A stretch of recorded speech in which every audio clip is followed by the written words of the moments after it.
Have you ever sat quietly in your favorite chair, maybe with a cup of tea or your dog curled up by your feet, and wondered, how did things get this way with my kids? You poured your heart into raising them, gave them your time, your energy, your everything, only to feel like a burden or a stranger in their lives. It's a pain too many parents face, one that cuts deep and leaves you questioning your worth. This video is a must-watch because it uncovers 5 soul-shattering phrases your adult children might say that you should never tolerate, offering you the clarity and strength to protect your peace, reclaim your dignity, and find healing in your golden years. Stay until the end to discover how to lovingly detach and rediscover the value you deserve. Before we begin, I would appreciate it if you like this video. You can help me continue to spread the old age lesson. If you haven't subscribed yet, I recommend you subscribe and turn on the bell so you don't miss any videos. If you like this video, please comment number 1. If you don't like it, comment number 0 to let me know, so I can make a better video for you. Now let's get started. When your adult child looks you in the eye or sends a message that slices through your soul with words like, "I didn't ask to be born," the impact reverberates far beyond a fleeting moment of anger or frustration. Pause and let the full weight of those words settle in your heart, like a stone dropped into still water, rippling outward with devastating clarity. On the surface, the phrase might seem like a sarcastic quip, the kind of heated retort a rebellious teenager might fling during a fleeting argument over curfews or chores. But when those words come from an adult, someone with a career, a mortgage, perhaps even children of their own, they carry a far deeper, more wounding significance. This isn't just a complaint or a momentary lapse in emotional regulation. It's a dagger to the core of your being, a rejection of everything you've poured into their life over decades. It's as if they've taken the countless sleepless nights, the sacrifices made in quiet moments of selflessness, the unwavering love and devotion that shaped their existence, and reduced them to nothing, declaring that your efforts were meaningless because they never chose to be brought into this world. This phrase, "I didn't ask to be born," is not merely an expression of ingratitude. It's emotionally abusive, a calculated strike that cuts to the very essence of your identity as a parent. Those 5 words carry a venom that implies you, the parent, are perpetually indebted to them simply for the act of giving them life. It's a manipulation tactic, one that flips the script on your lifelong devotion and frames it as a lifelong obligation you can never fully repay. Every meal you painstakingly prepared, every school play or soccer game you attended despite your own exhaustion, every tear you wiped away during their moments of heartbreak, every choice you made to prioritize their needs over your own desires, it's dismissed as if it were a contract they never agreed to sign. They act as though your love, your sacrifices, and your presence were an imposition, a burden they were forced to bear, rather than gifts freely given out of boundless care. This isn't a relationship built on mutual respect, love, or even the natural ebb and flow of human connection. It's a trap, a dynamic where your unconditional love is weaponized against you, twisting your role as a parent into a lifelong sentence of guilt, shame, and inadequacy. Let's be unequivocal. You don't owe your children forever. Your responsibility as a parent was to provide them with a childhood filled with safety, guidance, education, and love, and you did that to the best of your ability, with every ounce of strength you had. You stayed up through the long nights of infancy, soothing cries and battling fevers. You navigated the chaos of toddlerhood, with its tantrums and endless questions, teaching them the foundations of the world. You weathered the awkward uncertainties of adolescence, guiding them through the storms of identity and independence. You stood by them as they stepped into adulthood, offering support through their first jobs, their first heartbreaks, their first steps into the unknown. You celebrated their triumphs, graduations, promotions, milestones big and small, and mourned their losses alongside them, whether it was a failed dream or a shattered relationship. You gave them the best you could, with the resources, knowledge, and emotional capacity you had at the time. You showed up again and again, even when it was exhausting, even when you were stretched thin, even when you questioned whether you were enough. That was your role, and you fulfilled it with a dedication that no one else in their life could ever replicate. So when your adult child wields your love like a weapon, treating it as a debt they can call in at any moment, they're not honoring you as a parent. They're casting you as the villain in a narrative they've constructed to absolve themselves of accountability. This kind of language isn't an expression of love, respect, or even understandable frustration. It's an emotional weapon aimed at the one person who has likely given them more grace, more chances, and more unconditional support than anyone else ever will. You don't need to engage in endless arguments to justify the choices you made as a parent, nor do you need to plead for their understanding or approval. You don't need to keep pouring your heart into someone who has already closed the door on you, refusing to see the depth of your love. Instead, choose peace over proximity. If your child resents your existence or holds your sacrifices against you, stop fighting for a place in their life. You are not defined by their inability to recognize your worth, and you deserve better than to beg for their affection or to live in the shadow of their disapproval. Your value as a parent, and as a human being, is not contingent on their validation. Now, let's turn to another phrase that cuts just as deeply, often delivered with a smile or a casual tone that masks its cruelty. You're lucky I even talked to you. Those words land like a punch to the gut, don't they? Because they don't just suggest that your presence in their life is optional. They explicitly declare it, framing your role as a privilege they're generously granting rather than a right you've earned through decades of care. When your adult child says this, whether directly or through subtle hints, they're telling you that your place in their world is tenuous, a favor they're extending out of pity or obligation.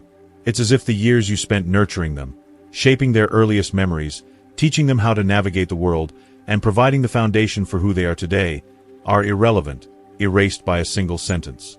A 5-minute phone call, a rushed holiday visit, or a perfunctory text becomes something you're supposed to be grateful for, as if their fleeting attention is a rare and precious commodity you should cherish.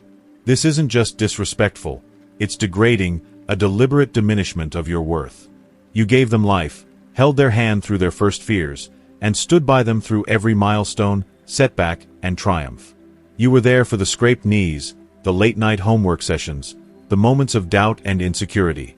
You provided the stability and love that allowed them to grow into the person they are today. Yet they act as if acknowledging you is an act of charity, as if you should be thankful for the smallest crumbs of their time or affection. If you dare to ask for more warmth, more connection, more time, they make you feel like you're demanding the impossible, like you're reaching for the stars when all you want is a moment of genuine care, a flicker of the bond you once shared.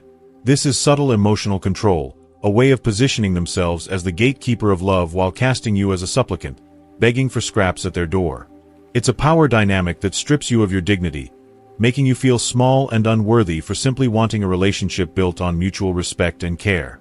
But you are not a beggar. You are a whole person, a parent who poured your heart, soul, and countless hours into raising a child.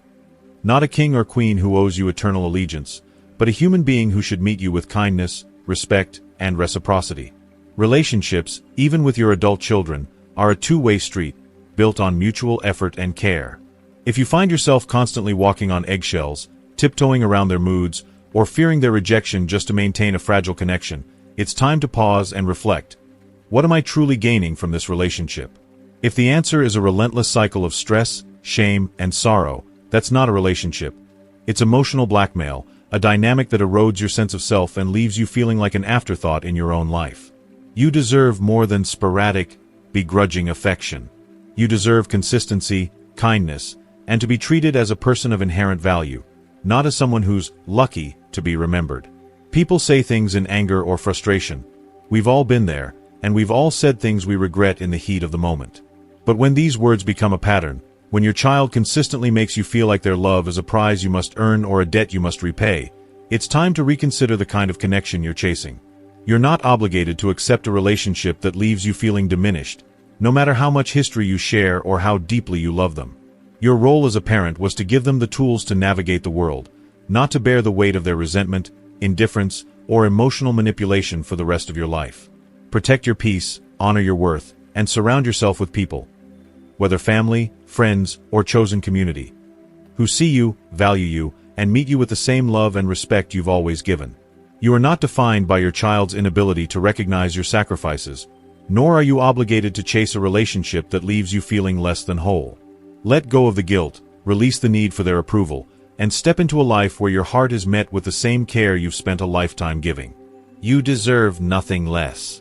If you are still watching this video and finding these lessons useful, please comment number 1 below to let me know that you are still watching this video with me. Thank you for your valuable time. The weight of respect my boundaries. There's a phrase that can pierce a parent's heart with surgical precision, wrapped in the veneer of self-care but carrying the power to devastate. You need to respect my boundaries, especially when that boundary translates to cutting you out of their life entirely. At first glance, it sounds reasonable, even progressive. Boundaries are, after all, a cornerstone of healthy relationships.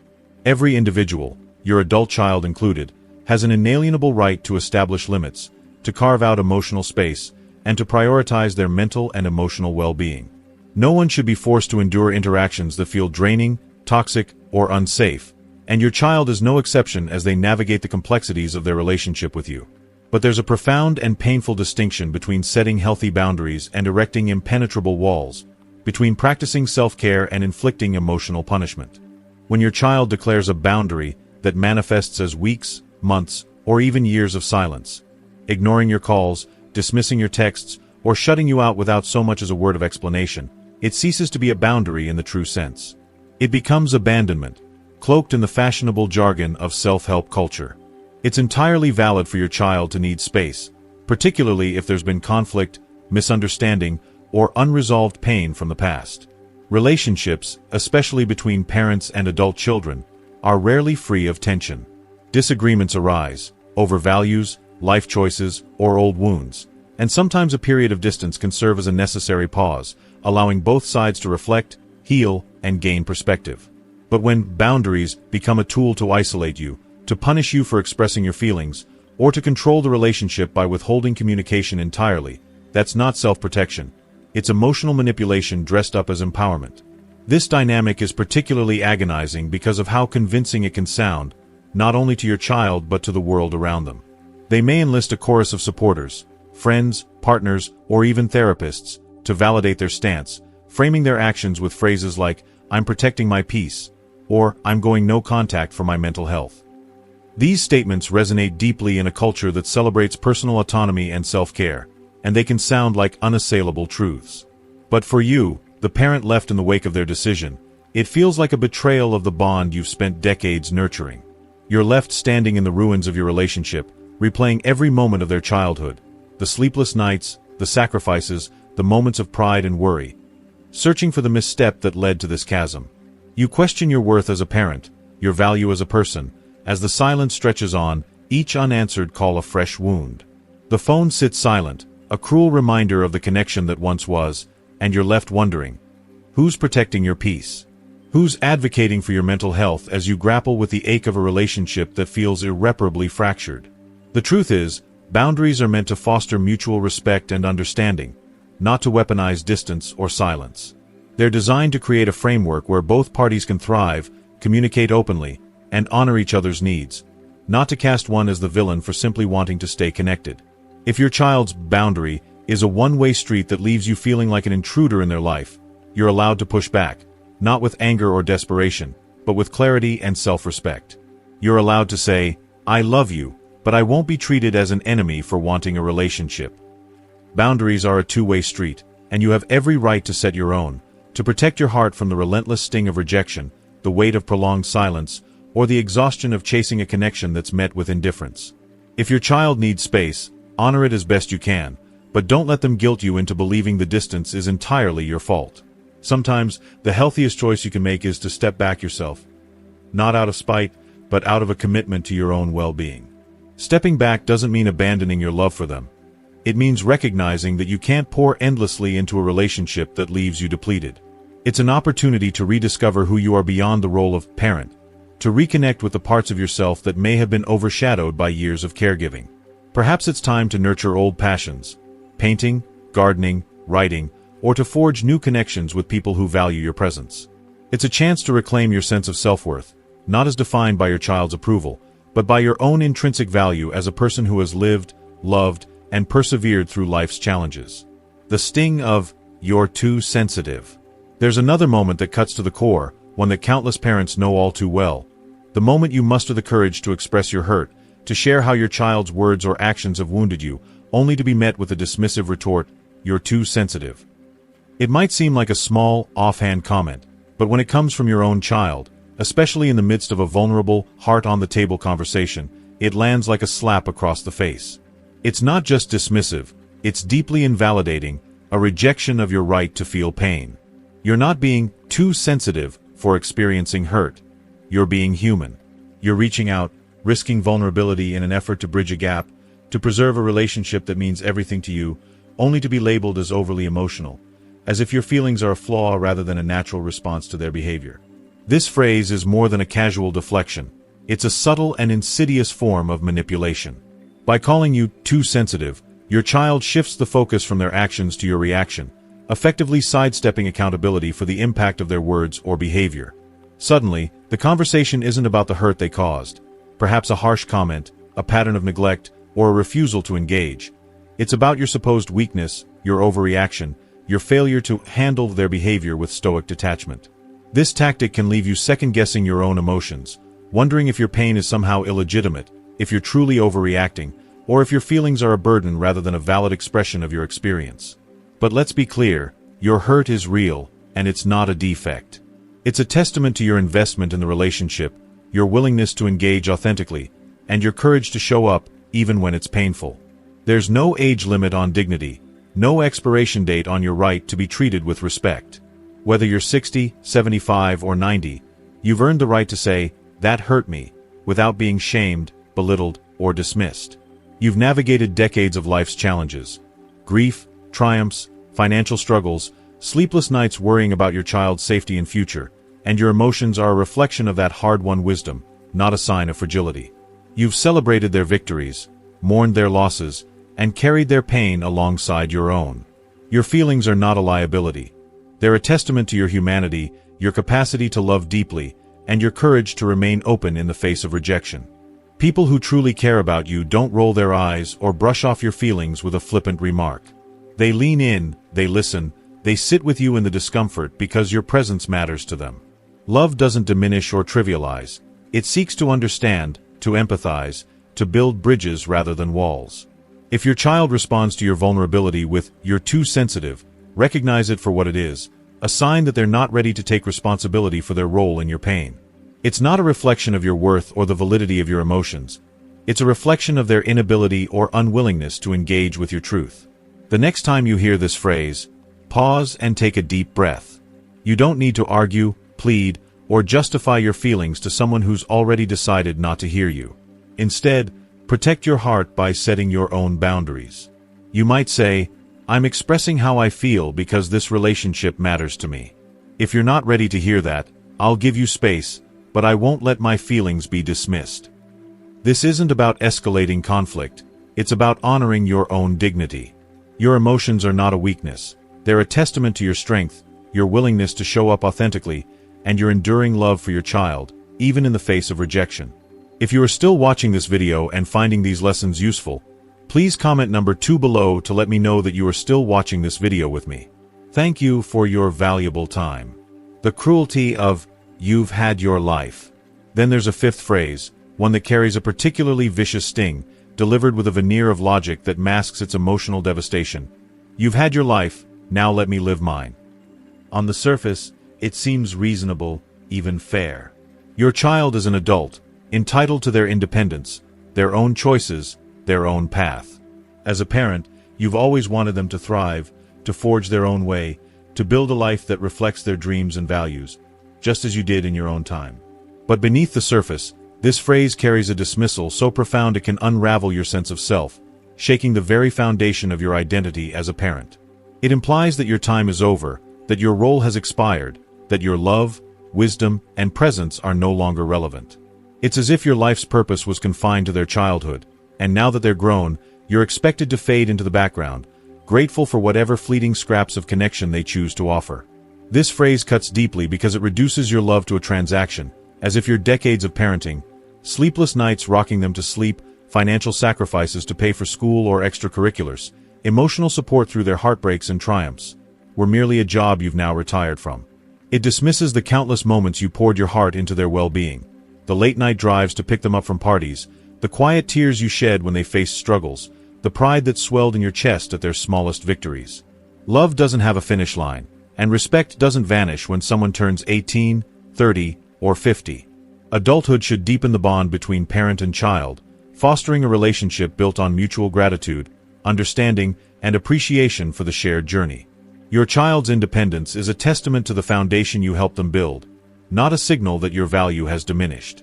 When your child says, "You've had your life," they're not just asking for space, they're often evading the emotional responsibility of maintaining a relationship with you.